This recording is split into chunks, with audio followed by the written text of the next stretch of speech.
My name is Claire Reynolds. I'm 34 years old, and for the past few weeks, I've been carrying this weight in my chest that feels heavier every single day.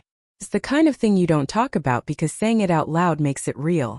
I used to think I had life figured out. A stable job, a man who used to make my heart race, and a best friend who was practically my sister. Back then I believed in the kind of love that didn't need questioning. Something solid like oak roots buried deep into the earth. But lately, I don't know. Everything feels different. Ethan, my husband, was once the center of my world. When we met, there was this wild, unfiltered connection. The kind where your bodies find each other in the dark before your minds can even catch up. We used to laugh about how we could never keep our hands off each other. He'd lean over while I was making coffee, kiss my neck just to hear me squeal and tell him to stop, then kiss me again anyway. It wasn't just the passion. It was the way he saw me back then, like I was the only person in the room worth noticing. But time does something to people. It wears you down in places you didn't think were fragile. These days his kisses feel different. Sometimes he'll press his lips to mine, and instead of heat, there's this hollow politeness like he's checking off a box. Cuddles on the couch that used to turn into whispered plans for later now feel like he's holding me because he's supposed to, not because he wants to. His arms are warm, sure, but there's no pull, no urgency. And it's not like we fight. That might almost be easier. At least anger means you care enough to feel something. Instead, it's this quiet drifting, like two boats slowly loosening their ropes from the same dock. I try to bring it back sometimes. I'll reach for his hand when we're watching TV, slide closer under the blanket, or kiss his cheek when he's working at the table. He smiles, he always smiles, but it's faint, distracted. Sometimes he doesn't even look up. The worst part? I can't even tell when it started. I've been replaying it in my mind, trying to find the moment when we stopped feeling like us. I think it was last month on a Sunday night. We'd been out with friends. Melissa, my best friend, was there too, along with her husband. We all came back to our place after dinner. And it was raining outside, one of those slow, steady drizzles that makes the whole world smell like wet pavement. Everyone was talking and laughing, the wine was flowing, and for a moment it almost felt like old times. But then Ethan reached for my shoulder, pulling me into his side like he always used to. And I don't know how to explain it, but it felt forced. His hand was there, heavy and familiar, but there was no warmth behind it, like a stranger mimicking intimacy. I remember freezing under the weight of that touch, smiling, nodding along with the conversation, while inside something cracked a little. That was the moment, I think.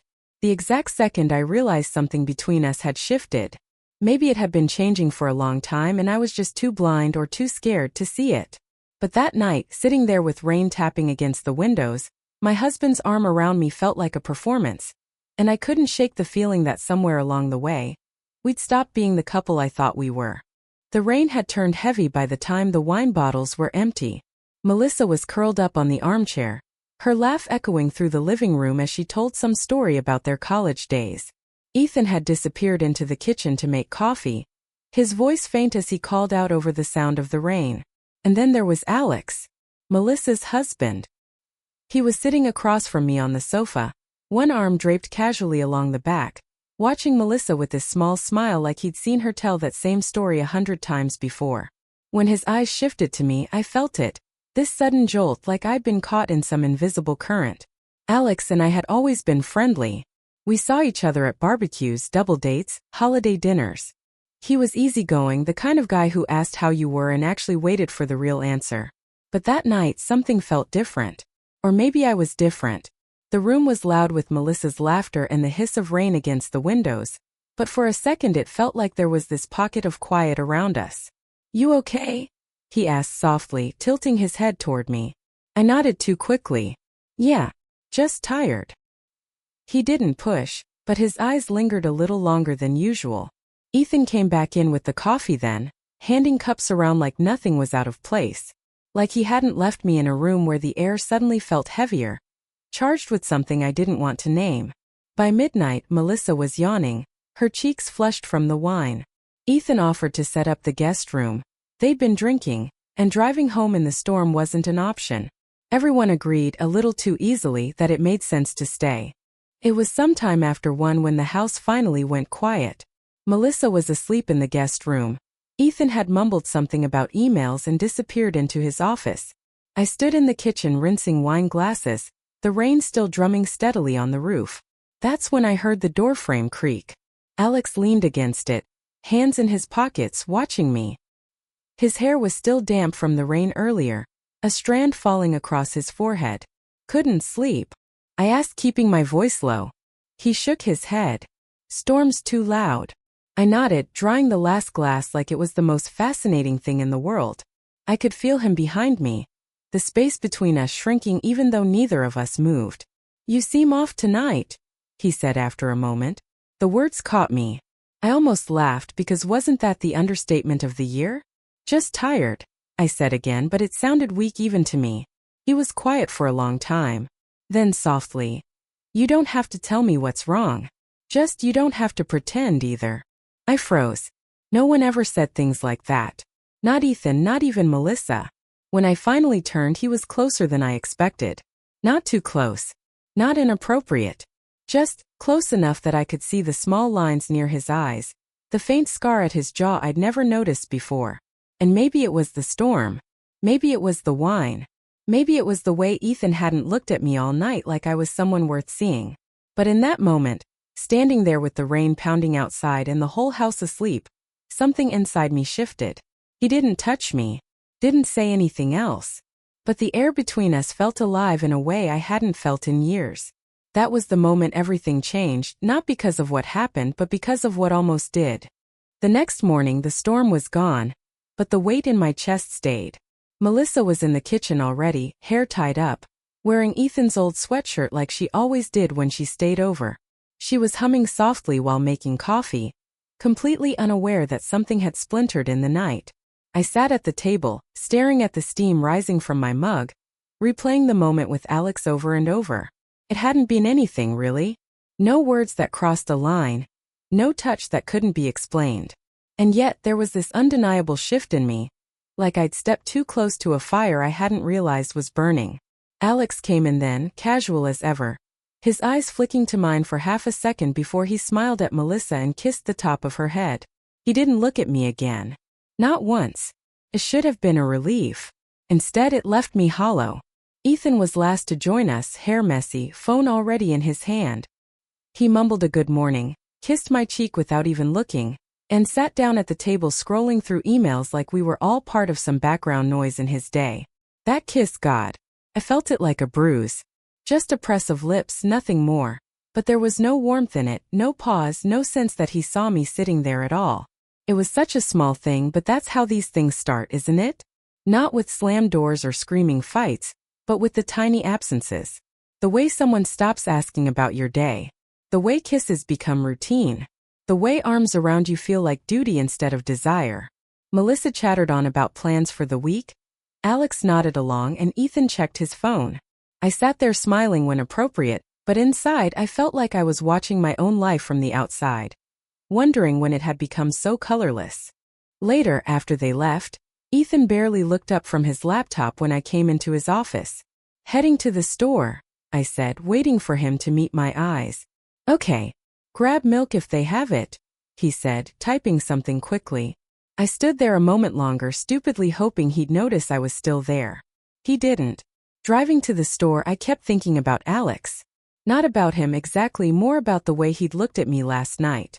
Like he actually saw me. Like he knew there was something under the surface I wasn't saying out loud. It made me angry in a way I didn't want to name. Because shouldn't Ethan be the one to see me like that? Shouldn't he be the one noticing when I'm quiet too long, when I can't sleep, when I'm sitting right next to him feeling 1,000 miles away? Instead, it was Alex. And that was a problem. I told myself it was nothing, that it would fade. But over the next few days, the memory kept slipping back in. His voice low in the kitchen, the steady way he held my gaze, the simple fact that he asked. I hated that it mattered. I hated that part of me wanted him to ask again. One evening, as Ethan sat beside me on the couch, eyes glued to his phone, I leaned into him the way I used to. My head on his shoulder, my hand slipping under his arm. He didn't move away. He didn't move closer either. Just kept scrolling.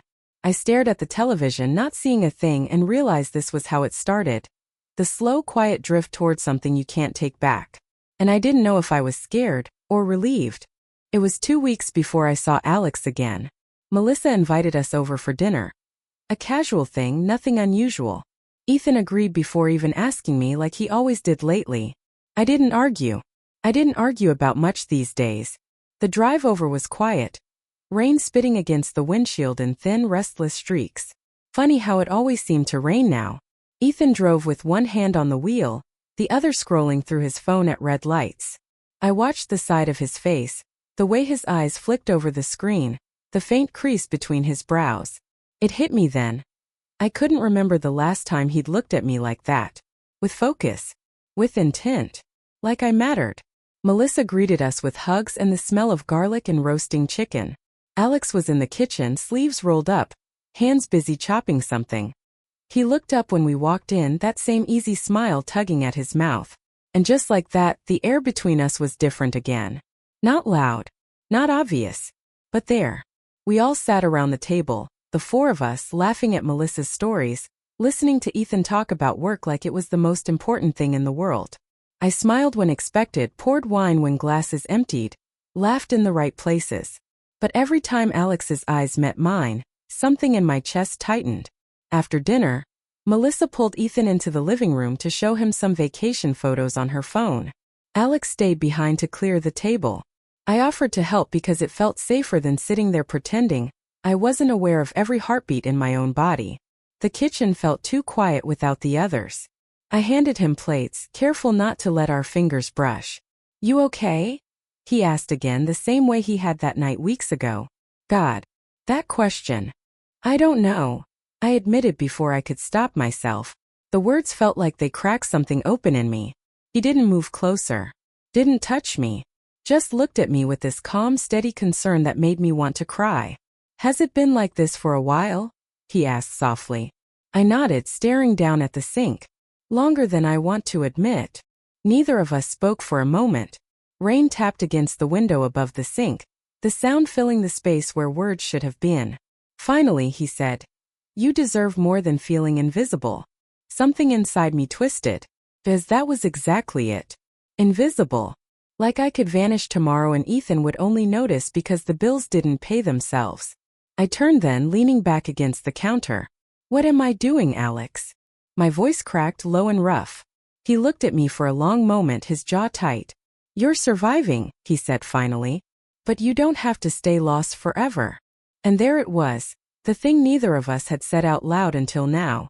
Before I could respond, Melissa's voice floated in from the living room, laughing about something with Ethan. The spell broke. We finished the dishes in silence, careful, deliberate. Nothing happened.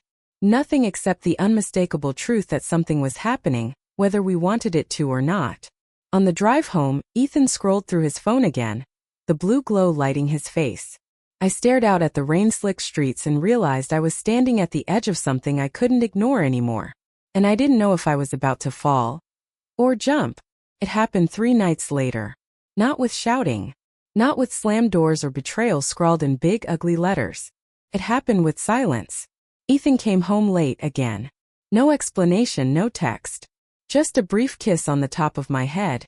His laptop open before he'd even taken off his shoes. I watched him from across the room, the glow of the screen reflecting in his tired eyes, and realized I couldn't remember the last time we'd talked. Really talked. About anything other than schedules, groceries, bills. So I tried. "Ethan," I said softly, almost testing his name in the air. He hummed, distracted. "Do you even see me anymore?" That made him look up. But not in the way I wanted. He looked at me like I was interrupting something important. Like I was a problem to be solved, not a person to be held. "What's that supposed to mean?" he asked, his tone flat, cautious. I swallowed. "It means I can't remember the last time you touched me like you wanted to. Like you saw me instead of someone who lives in the same house." He sighed, rubbing his forehead. "Claire, we're just busy. Things change. It doesn't mean anything's wrong. But it did mean something was wrong. Because love shouldn't feel like being slowly erased. I don't even know if you like me anymore," I whispered. That made him frown, finally closing the laptop. "Of course I like you. I love you. You're my wife." And there it was, the difference so sharp it almost cut me. Love as obligation. Love as habit. Not love as wanting. I didn't cry.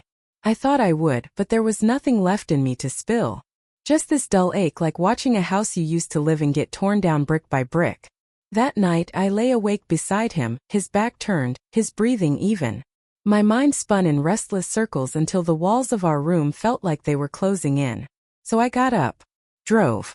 I didn't even know where I was going until I pulled into a familiar driveway. Alex answered the door in a t-shirt and sweatpants, surprise flashing across his face when he saw me standing there in the rain.